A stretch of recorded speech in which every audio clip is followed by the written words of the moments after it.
On this day, 8th of May, Sunday at Orléans. On the 7th of May, 1429, an English crossbow bolt went through the shoulder of a 17-year-old French girl outside the walls of Orléans. She pulled it out herself. Then she went back to the fight. By dusk, the bridge was French again. The next morning, the English army marched out of their forts, formed up in battle array, and waited for the French to come and finish them. The bells of Orléans were ringing for Sunday Mass. The fields were quiet. Two armies looked at each other across the cold grass. The French did not come. Joan of Arc forbade it. "Sunday," she said, "not today."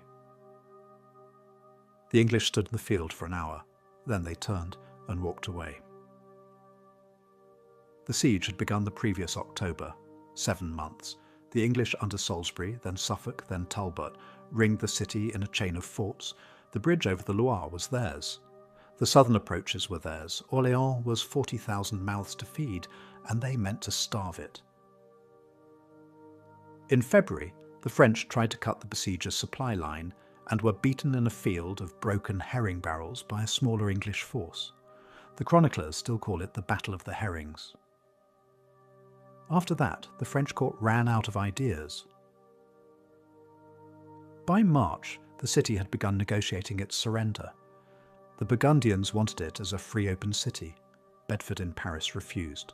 Orléans was his. Then a peasant girl from Domremy on the Lorraine border, who said the saints had told her so, walked into the Dauphin's hall at Chinon. Charles tested her. The clerks at Poitiers tested her. They concluded that desperate men should not refuse the offer of a miracle. She entered Orléans at the end of April with food and reinforcements. The citizens hung from their windows. Within a week, she had stormed Saint-Lô, then the Augustins, then the Tourelles at the bridgehead. The bolt took her at the Tourelle on the 7th. By the morning of the 8th, the English position was broken. Talbot drew up his men and dared the French to come. Joan said no. It was a holy day. She would be at the king's coronation in Reims by July. Within a year, she would be a captive of the Burgundians. They would sell her to the English. The English would burn her alive at Rouen in 1431. The king she crowned would lift no finger to save her. 500 years later, the Catholic Church would call her a saint.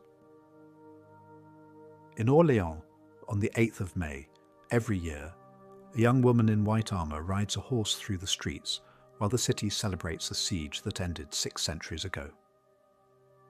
The English are not invited. The peasant girl from Lorraine has the streets named after her. The king who abandoned her does not. If you enjoyed, please like and subscribe. Thank you.